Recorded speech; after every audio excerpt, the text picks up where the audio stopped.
Vale das Violetas, 15 de março de 2024. Na casa abandonada, cheia de mistérios e histórias que aguardam para serem descobertas, uma mulher de 35 anos segura um envelope amarelado com mãos trêmulas. O cheiro de cinzas antigas ainda impregna as paredes carbonizadas. O vento faz ranger as tábuas soltas do assoalho. Em 72 horas, ela descobriria que sua vida inteira foi uma mentira, uma herança misteriosa, um orfanato queimado, um pai que não é quem parece ser. Esta é a história real de Helena Duarte, a advogada mais bem-sucedida de São Paulo, e de como ela descobriu que foi criada pelo homem que assassinou sua mãe biológica, e de como a verdade, às vezes, exige que você queime tudo o que construiu. A vida de Helena Duarte era uma equação resolvida.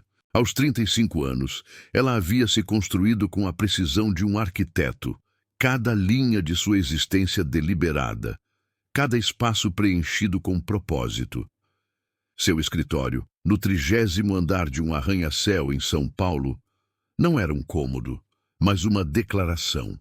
Vidro, aço escovado e mármore travertino. Superfícies frias que refletiam a luz pálida da cidade sem absorvê-la. Sua mesa era uma placa de carvalho negro, vazia, exceto por um laptop e um único processo perfeitamente alinhado. Helena não colecionava objetos. Ela colecionava vitórias, causas ganhas, contratos fechados, argumentos irrefutáveis. Ela era a advogada que outros advogados temiam, não por agressividade, mas por sua calma desarmante. Uma calma que vinha da certeza. Para Helena, tudo era informação. Emoção era apenas informação mal processada, uma variável desnecessária que poluía o resultado. Sua vida era lógica, até a manhã de terça-feira em que a lógica foi interrompida. A carta não chegou por e-mail. Ela chegou fisicamente. Um envelope de papel grosso, cor de creme, com uma textura que parecia fora de época. Não havia remetente, apenas um carimbo do correio de uma cidade do interior que ela sequer sabia que existia. Vale das Violetas. Seus assistentes, acostumados a filtrar o mundo para ela, deixaram o envelope passar, intrigados por sua anomalia. Helena o abriu com um cortador de papel de prata, um movimento limpo, cirúrgico. Dentro, a caligrafia era trêmula, antiquada, escrita com tinta preta. Era uma convocação, uma notificação formal de um cartório de primeira instância. Uma mulher chamada Amélia Correia havia falecido, e em seu testamento deixara todos os seus bens para Helena Duarte. O nome não significava nada. Helena passou horas vasculhando bancos de dados. Clientes antigos, processos arquivados, os contatos de seus pais adotivos. Nada. Amélia Correia era um fantasma. A lógica de Helena começou a falhar. A primeira reação foi a irritação. Era um erro, um homônimo, uma perda de tempo precioso. Ela ligou para o cartório. A voz do outro lado, um homem idoso, confirmou o número de seus documentos que estavam anexados ao testamento com uma precisão assustadora. Não é engano, doutora, disse o homem. A senhora Amélia foi muito específica. A propriedade chama-se Casa das Violetas. A chave está sob a guarda da governanta. Ela está à sua espera. A Casa das Violetas. Uma semana depois, Helena estava dirigindo. Ela deixou São Paulo para trás, como quem se desfaz de uma pele. O concreto cinza deu lugar ao verde insistente da Mata Atlântica. O asfalto liso da rodovia se tornou uma estrada secundária esburacada. E depois, uma trilha de terra batida que o GPS de seu carro alemão se recusava a reconhecer. O sinal do celular morreu a 40 quilômetros. A cada quilômetro, o mundo moderno desaparecia um pouco mais. As torres de celular ficaram para trás, substituídas por morros cobertos de mata atlântica densa e antiga. O ar mudou. Tornou-se mais pesado, carregado de umidade e do perfume selvagem de flores que ela não conseguia identificar. Violetas, talvez. ou algo mais antigo, mais primitivo. Ela estava completamente só, cercada por um silêncio que não era pacífico, mas pesado. Um silêncio que parecia observar.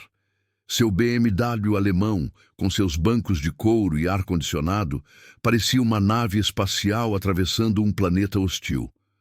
A cada curva da estrada, a civilização se tornava mais distante, mais irreal. A cidade de Vale das Violetas era menos uma cidade e mais uma cicatriz no tempo. Fachadas descascadas, uma praça central com uma igreja de pintura gasta e ninguém nas ruas. Helena passou por uma mercearia com placas desbotadas, um posto de gasolina com apenas uma bomba enferrujada e casas com janelas fechadas por tábuas. Era como se o lugar tivesse sido abandonado décadas atrás, mas ainda mantivesse uma aparência de vida, como um cadáver maquiado. A Casa das Violetas não ficava no vale, ficava acima dele, como um observador silencioso de tudo o que acontecia na cidade fantasma lá embaixo. A estrada de terra terminou em um portão de ferro forjado, consumido pela ferrugem e por trepadeiras de flores roxas, as violetas. Elas estavam por toda parte, selvagens, sufocando a propriedade com uma beleza doentia. O portão estava aberto, como se alguém soubesse de sua chegada, e as dobradiças gemeram quando Helena o empurrou completamente. Helena saiu do carro. Seu BMW alemão parecia uma nave espacial atravessando um planeta hostil. A cada curva da estrada, a civilização se tornava mais distante. A casa estava no fim de uma alameda de árvores mortas. Era uma estrutura vitoriana abandonada, com janelas quebradas e violetas crescendo selvagens por toda parte. Pela primeira vez na vida, a lógica de Helena foi substituída por algo que ela não conseguia nomear, um reconhecimento inexplicável. Ela não conhecia aquele lugar, mas o lugar parecia conhecê-la. Na soleira, uma mulher muito velha a esperava. Lúcia. Seus olhos escuros fixaram-se em Helena com intensidade. Demorou, disse a velha. Estávamos esperando por você. Helena sentiu um arrepio. Havia algo na forma como Lúcia pronunciou estávamos, como se incluísse presenças invisíveis. Lúcia guiava Helena pelos cômodos com relutância hostil. Este era o escritório, ela anunciou. A senhora Amélia cuidava dos registros aqui. Registros de quê? Helena perguntou. Das crianças. O quarto de hóspedes estava minimamente preparado. A cama feita, uma jarra de água sobre a cômoda. Não havia outra propriedade? Perguntou Helena. Um apartamento, uma conta bancária? Tudo o que Amélia tinha era esta casa, respondeu Lúcia. E o que está dentro dela? O jantar será servido às 7. Não se atrase. Helena ficou sozinha. Tentou ligar para seu escritório, mas o celular continuava morto. Sem sinal. Ela caminhou pelo corredor do segundo andar. A última porta estava diferente.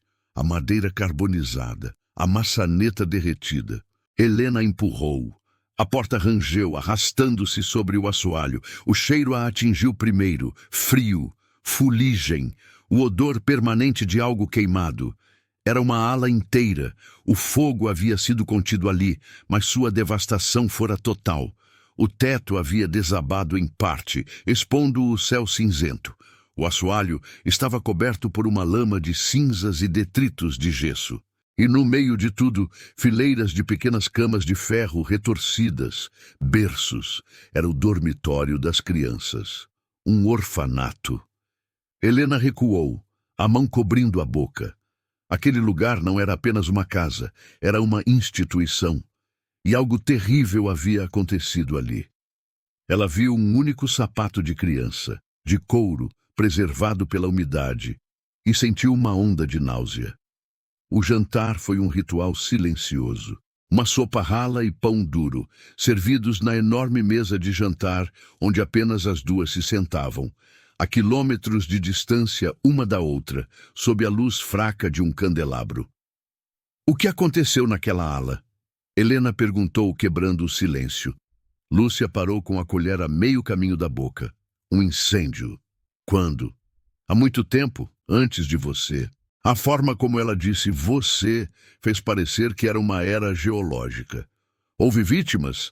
Helena insistiu, a advogada assumindo o controle. A história oficial diz que não, Lúcia murmurou, voltando-se para a sopa. A história oficial está cheia de mentiras convenientes. Naquela noite, Helena não conseguiu dormir. O colchão era duro, o ar gelado e a casa gemia. Eram os sons da madeira se contraindo no frio. Ela dizia a si mesma, o vento assobiando pelas frestas, mas soava como passos, como sussurros distantes. Às 3 da manhã, ela desistiu. Acendeu a lanterna de seu celular e decidiu explorar o escritório de Amélia. Se havia respostas, elas estariam nos registros que Lúcia mencionou. O escritório, à noite, era ainda mais opressor. Ela abriu gaveta após gaveta. Contas antigas, recibos de manutenção, diários de despesas da década de 80. Nada. Ela estava prestes a desistir quando notou uma tábua solta sob a escrivaninha.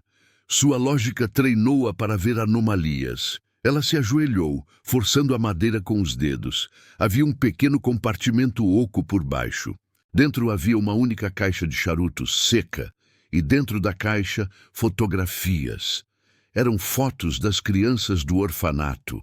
Fotos em preto e branco de piqueniques, aulas, filas para o jantar, rostos anônimos, sorrindo para a câmera, e então ela viu a última foto. Não era uma foto feliz. A qualidade era ruim, como se tirada às pressas. A imagem mostrava os escombros fumegantes da ala queimada. E no centro, Lúcia. Lúcia, 30 anos mais jovem, coberta de fuligem, o rosto marcado pelo horror, segurando algo nos braços. Um bebê envolto em um cobertor chamuscado. Helena aproximou a luz do celular. O rosto do bebê estava virado para a câmera, os olhos fechados, e em sua têmpora esquerda uma pequena marca de nascença. Uma mancha pálida, com o formato distinto de uma lágrima. Helena deixou a foto cair.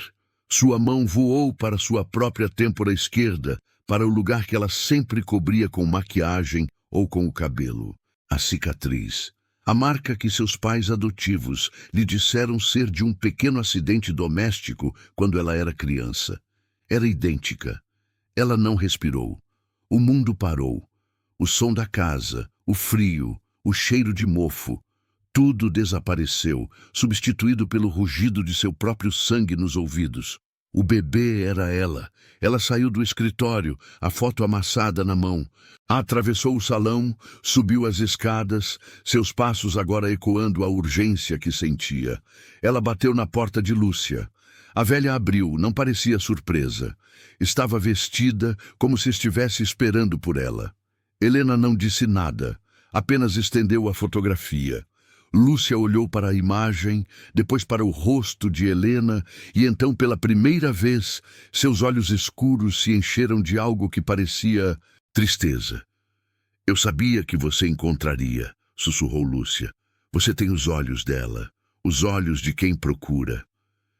Este bebê sou eu, Helena afirmou, a voz trêmula. Lúcia assentiu.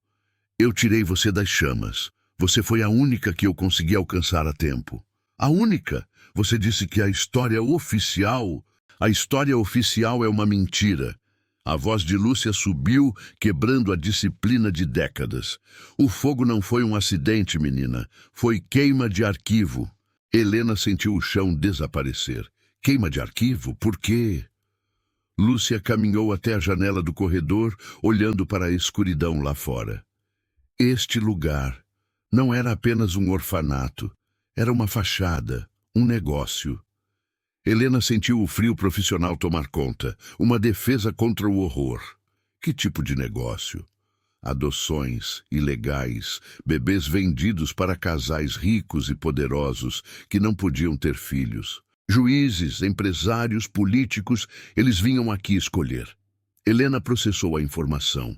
Os registros, as contas, era tudo uma farsa, e então uma peça se encaixou, tão horrível que ela mal podia respirar. Meu pai, Helena sussurrou, meu pai adotivo, Senador Álvaro Fontes. Lúcia se virou lentamente. Ele era um dos melhores clientes. Ele e a esposa. Eles queriam um bebê perfeito. Eles escolheram você. Helena teve que se apoiar na parede. O homem que a criara, o homem que lhe dera tudo, educação, sobrenome, uma vida de privilégios. Ele a havia comprado. E o fogo. Eles atearam fogo para destruir as provas, para apagar os registros de quem comprou quem. Eles precisavam que o passado desaparecesse, disse Lúcia. Mas sua mãe biológica, ela descobriu o esquema. Minha mãe, Helena repetiu a palavra, que soava estranha em sua boca. Ela morreu no incêndio? Lúcia hesitou. A velha parecia estar pesando 30 anos de silêncio contra a necessidade de falar. Não, ela disse finalmente, e a palavra foi um golpe. Sua mãe não morreu no incêndio. O que aconteceu com ela? Lúcia olhou para Helena, seus olhos perfurando a escuridão. Naquela noite, no meio do caos, do fogo, dos gritos, ela fugiu. Helena sentiu uma faísca de esperança, uma esperança terrível. Ela está viva? Onde ela está? Ninguém sabe, disse Lúcia. E então ela deu o golpe final, a informação que quebraria a lógica de Helena para sempre. Ela não fugiu sozinha, Helena. Ela fugiu com outro bebê nos braços. A revelação de Lúcia pairou na escuridão do corredor como a própria fuligem, assentando sobre Helena e manchando tudo o que ela tocara. Outro bebê. A palavra ecoava enquanto Helena se retirava para o quarto gelado. Ela não foi salva. Ela foi deixada, abandonada em favor de outra criança. A lógica, sua armadura de vida inteira, rachou sob o peso dessa emoção ilógica. O que poderia ser pior que o fogo? O que poderia fazer uma mãe salvar uma criança e não a outra? E quem era ele? Ela não voltou para São Paulo. Na manhã seguinte, informou a Lúcia que ficaria o tempo necessário para avaliar a propriedade para o inventário. Ambas sabiam que era mentira. O inventário agora era outro. A casa, pela manhã, parecia ainda mais decrépita, como se as confissões da noite tivessem acelerado sua decomposição. A varanda estava cedendo. Lúcia mencionou, com seu desdém habitual, que o carpinteiro local viria consertar os degraus. Ele é o único que tem coragem de tocar nesta madeira podre, ela disse. Seu nome era Daniel. Helena o viu chegar em uma caminhonete gasta, as ferramentas na caçamba, parecendo mais velhas que ele. Ele era o oposto da casa, sólido, presente, sua presença física um contraponto à atmosfera fantasmagórica.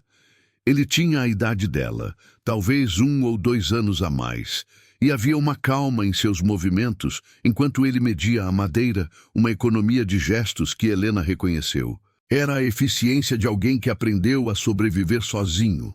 Ela o observou da janela do escritório, fingindo ler os livros contábeis mofados. Havia algo nele, uma gravidade em seus olhos, uma familiaridade que a perturbava. Ele não olhou para ela.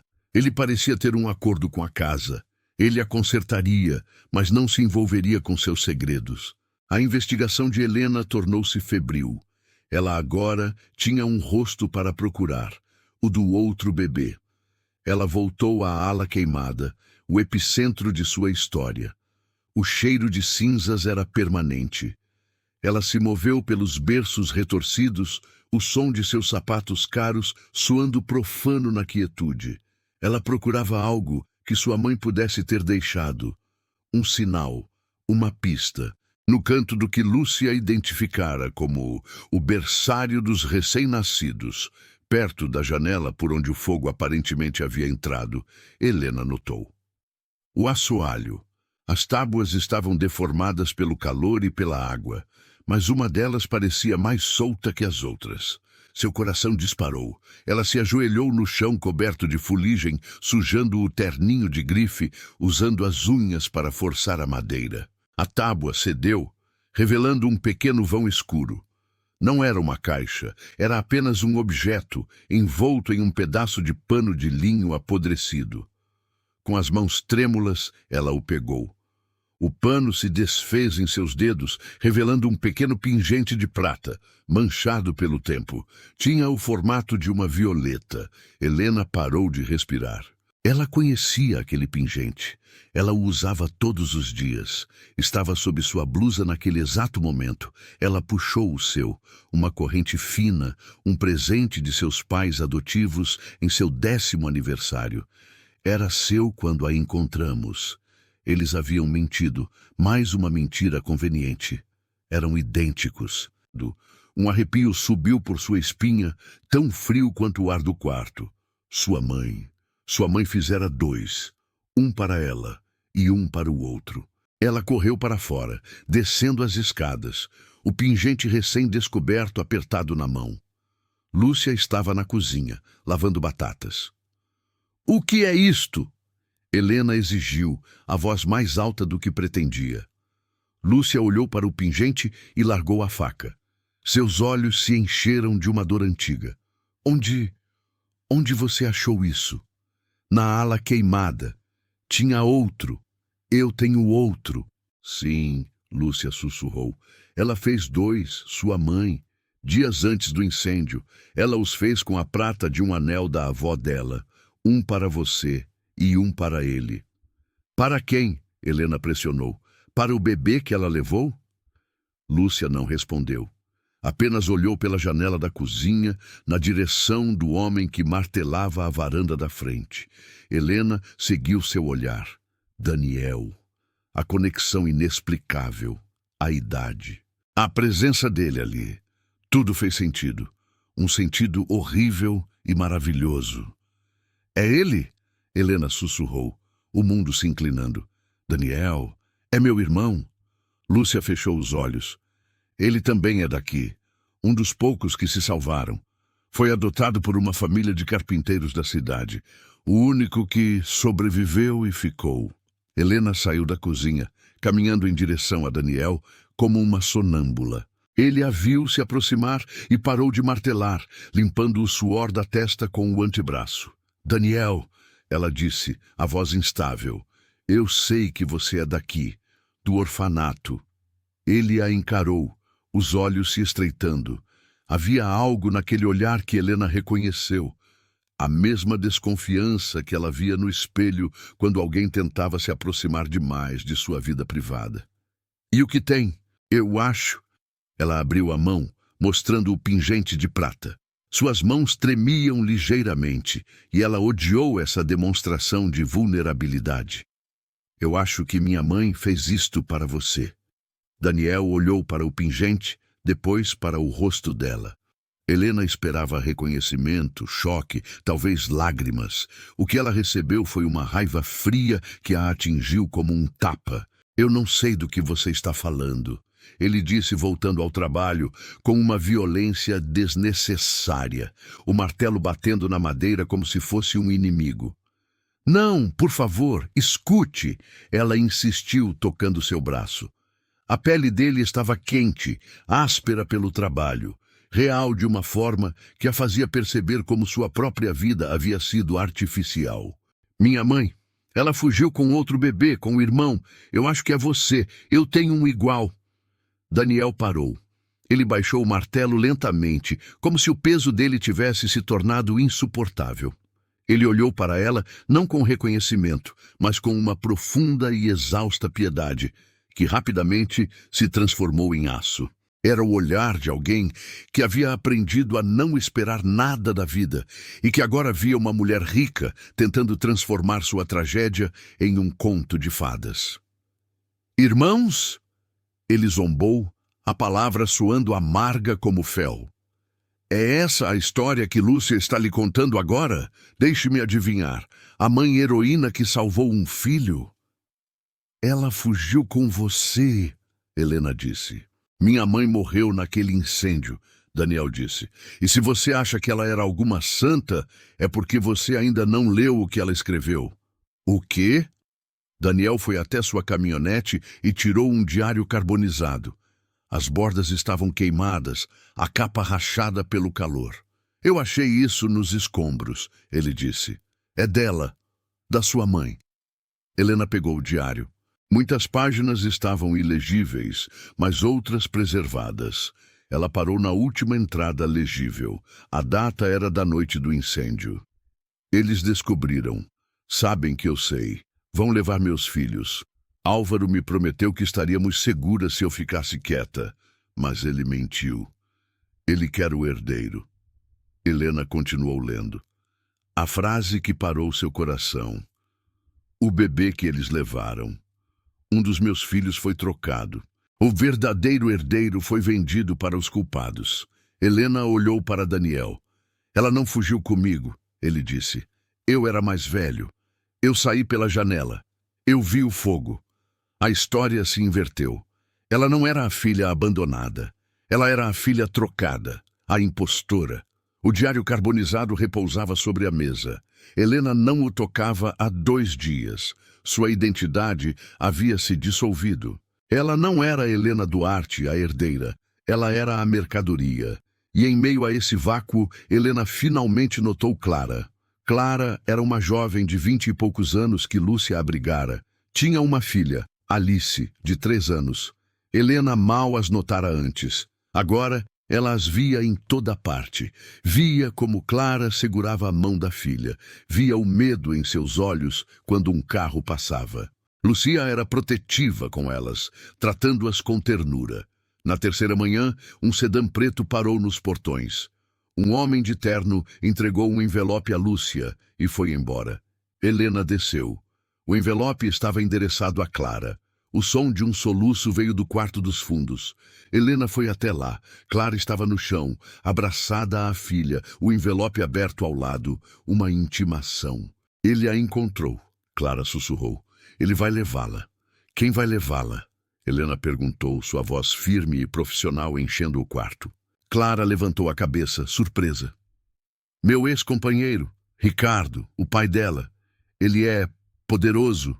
A família dele manda na região. Helena pegou os papéis. Era uma petição de emergência pela guarda de Alice.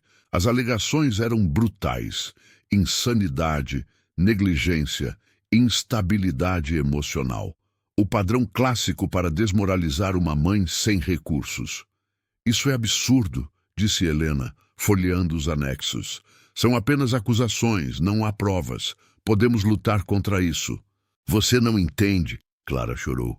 A família dele é a família Fontes. O pai dele é o senador Álvaro. O ar saiu dos pulmões de Helena. O filho do senador. O filho do homem que a criara. Ele estava tentando tirar a filha desta mulher. O ciclo, o padrão. Ele não é meu pai, disse Helena mais para si mesma do que para Clara. Ele é o homem que me comprou. Ela sentiu uma onda de fúria fria. Uma fúria que ela não sentia há anos. Era a fúria da lógica. O sistema que a criara agora estava diante dela, e ela o destruiria por dentro. Eu sou advogada, Clara, e sou muito boa, disse Helena. Vou representar você. Vamos acabar com isso. Pela primeira vez em dias, Helena sentiu-se viva. Ela tinha um inimigo. Tinha um caso. Ela voltou ao escritório. Não mais o da falecida Amélia, mas o seu. Abriu seu laptop, usando o roteador de internet via satélite que trouxera. Pela primeira vez, a Casa das Violetas se conectou ao seu mundo. Ela acessou o sistema do Tribunal Estadual, digitou o número do processo. Os nomes apareceram. Requerente, Ricardo Fontes. Requerida, Clara Antunes. E então, o nome que fez seu sangue gelar. Juiz responsável pelo caso, Dr. Maurício Bastos. Helena conhecia aquele nome. Ela o vira em São Paulo, em jantares na casa de seu pai, o senador. Um homem afável, que sempre a tratava com respeito profissional. Um aliado. Mas ela também tinha visto aquele nome em outro lugar. Ela correu para a caixa de charutos, vasculhou os documentos mofados do orfanato. As contas, os registros de adoção falsificados. E lá estava. em tinta preta, em um documento de transferência de tutela datado de 1990, advogado intermediário Maurício Bastos. O mesmo homem.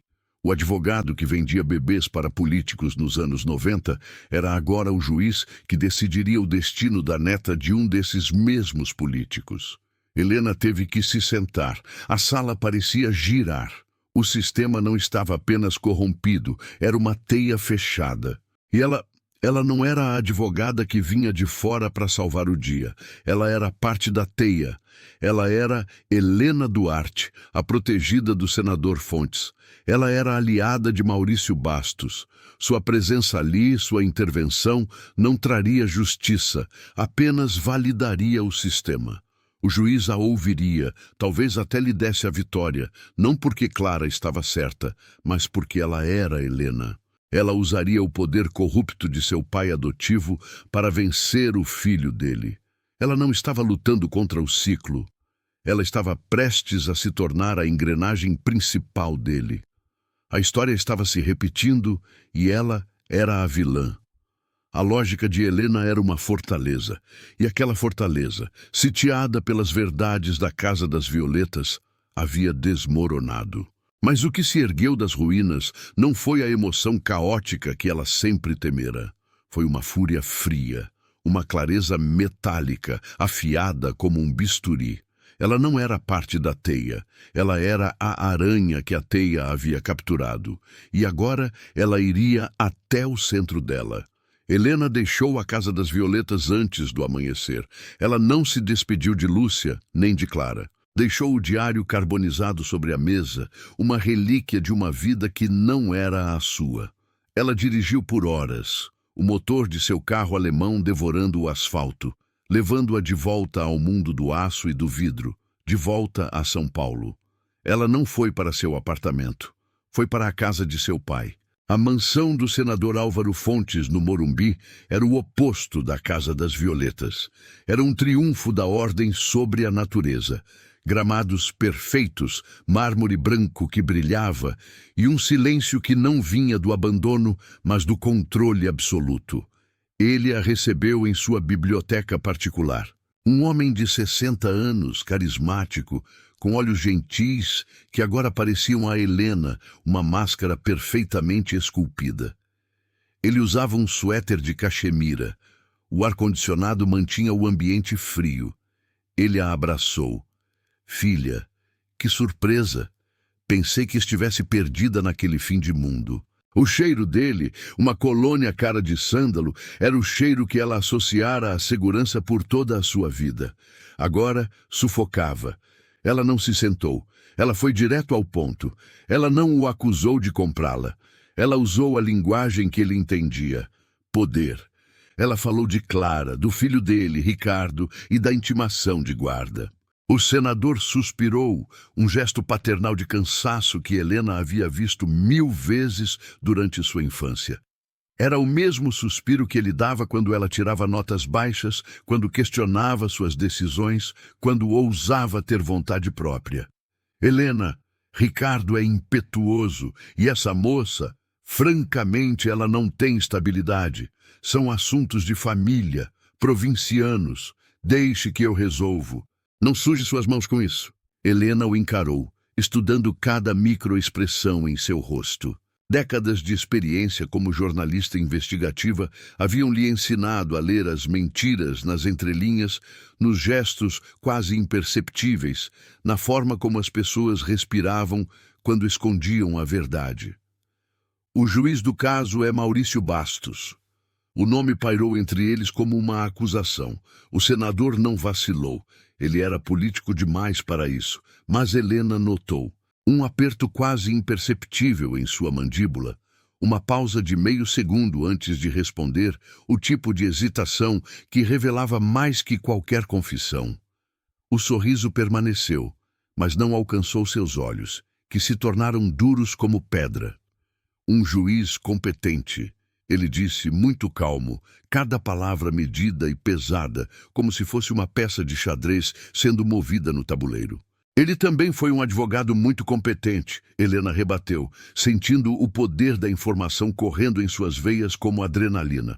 Nos anos 90, especialista em adoções, no Vale das Violetas. O silêncio na biblioteca tornou-se pesado, opressivo, carregado de 30 anos de segredos enterrados. O único som era o zumbido baixo do ar-condicionado e o tic-tac do relógio de pêndulo que marcava os segundos como uma contagem regressiva para uma explosão. Helena podia ouvir seu próprio coração batendo.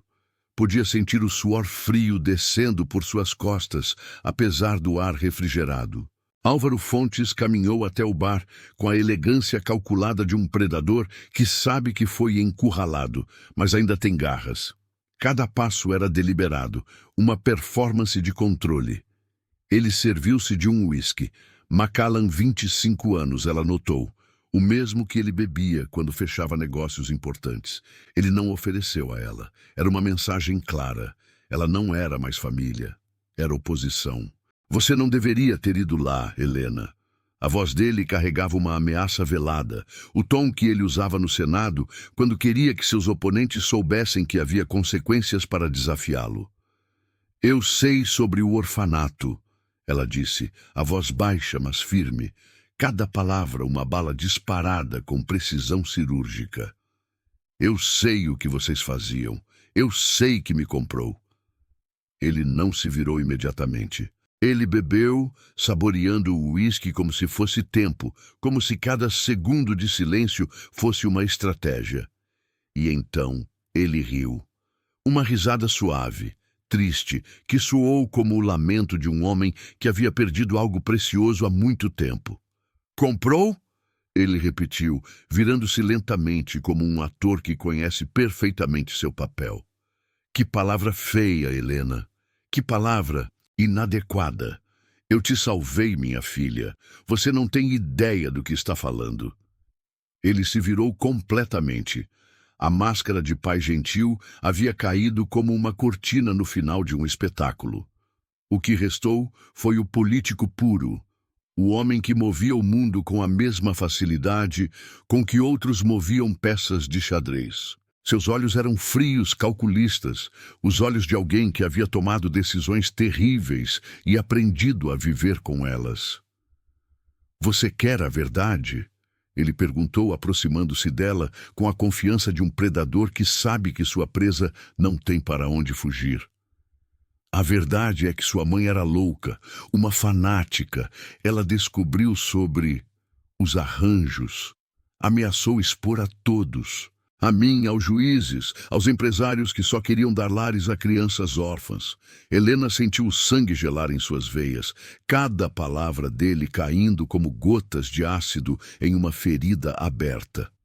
Naquela noite, ele continuou, sua voz agora terna, uma performance de mestre, ela enlouqueceu, ela trancou as portas, ela ateou fogo no orfanato, com todas as crianças dentro. Não, Helena sussurrou, não é possível. Eu cheguei, tentei impedi-la, era tarde demais. O fogo estava por toda parte. Eu corri para dentro, ouvi um bebê chorando. Era você, nos escombros. Eu atirei de lá, sua mãe.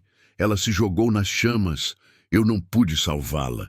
Ele se aproximou, seus olhos agora marejados. Ele segurou o rosto dela. Eu te adotei, Helena.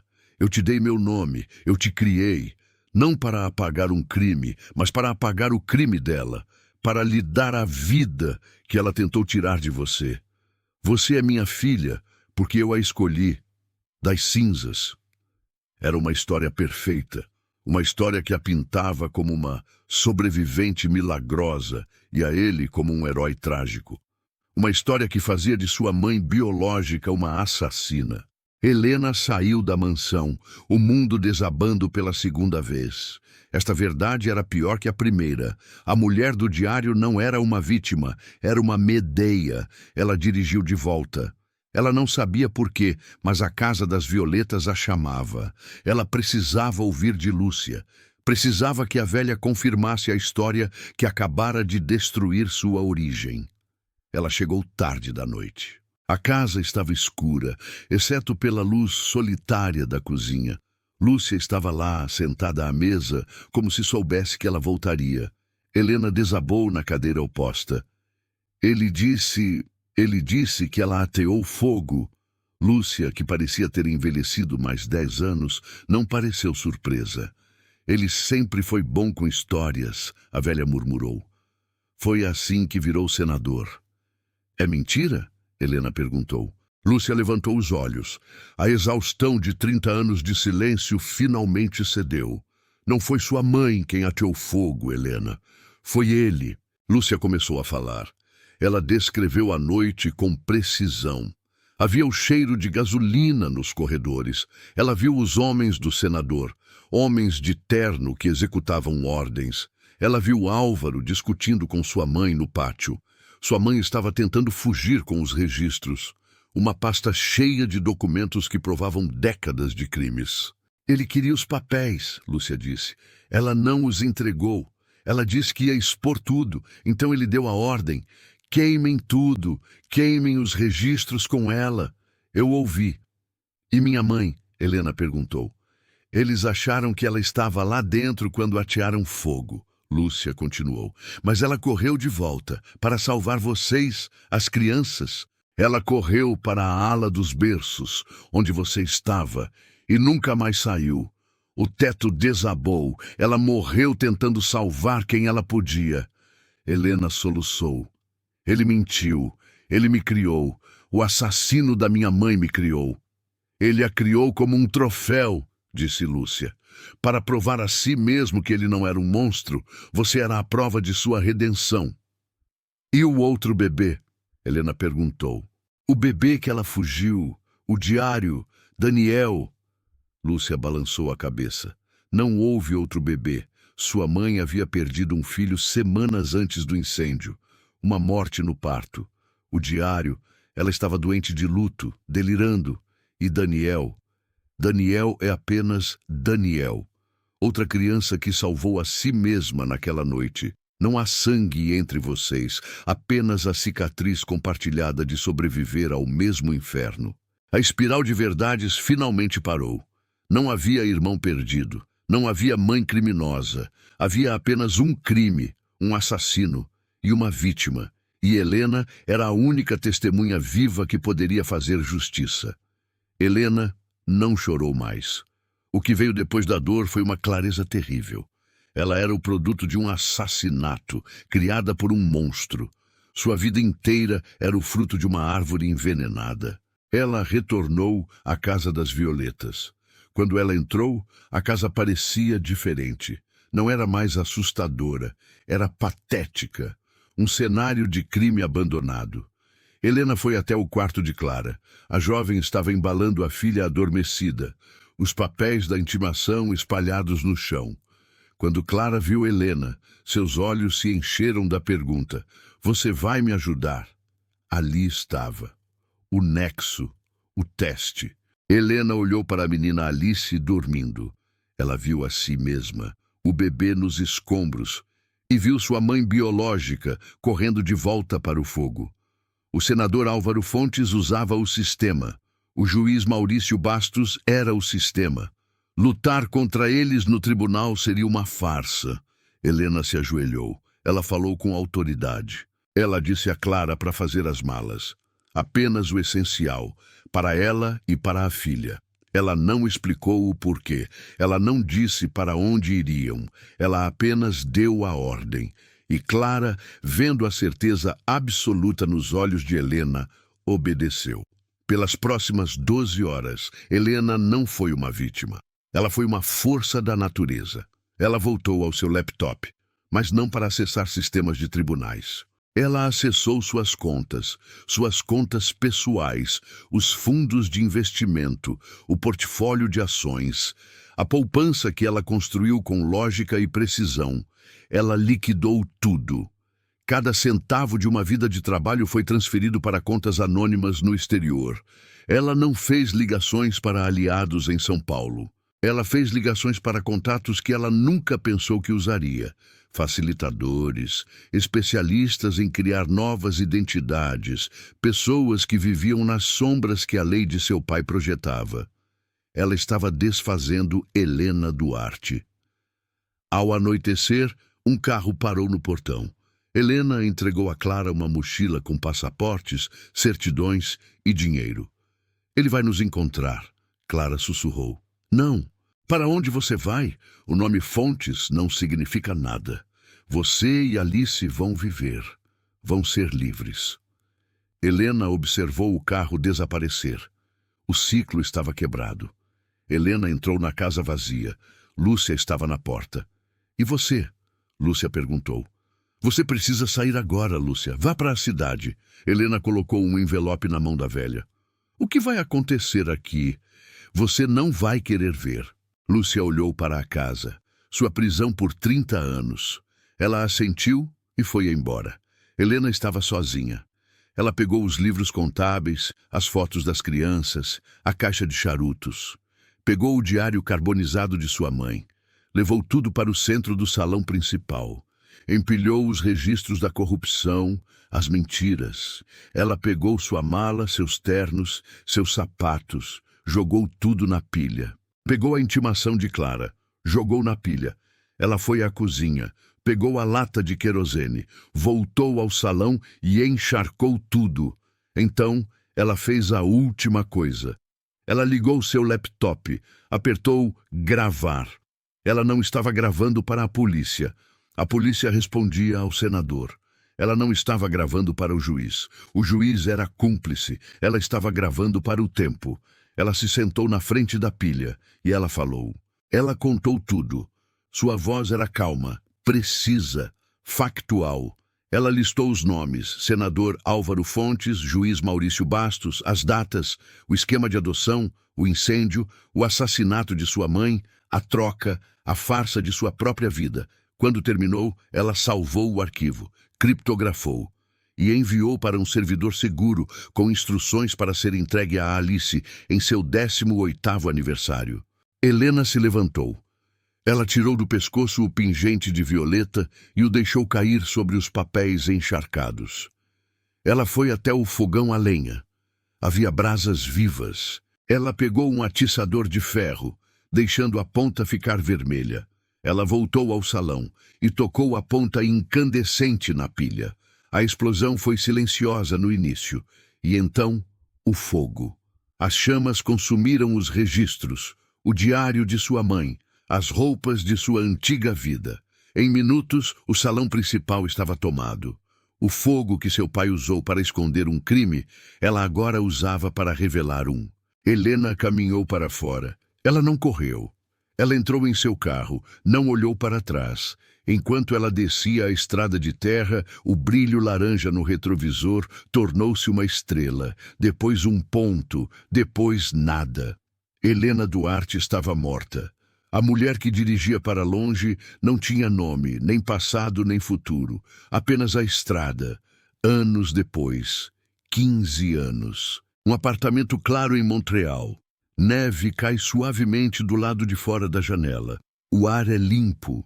Uma jovem de 18 anos, Alice, está sentada em sua escrivaninha, preparando-se para a universidade.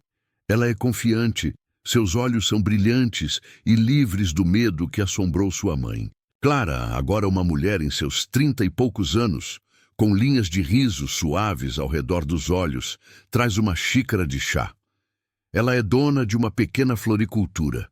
Elas estão seguras. Elas são livres. Um e-mail chega no laptop de Alice. Um e-mail de um remetente desconhecido de um serviço de entrega digital programado. O assunto, Violeta. Mãe, o que é isso? Alice pergunta. Clara vê o nome e para.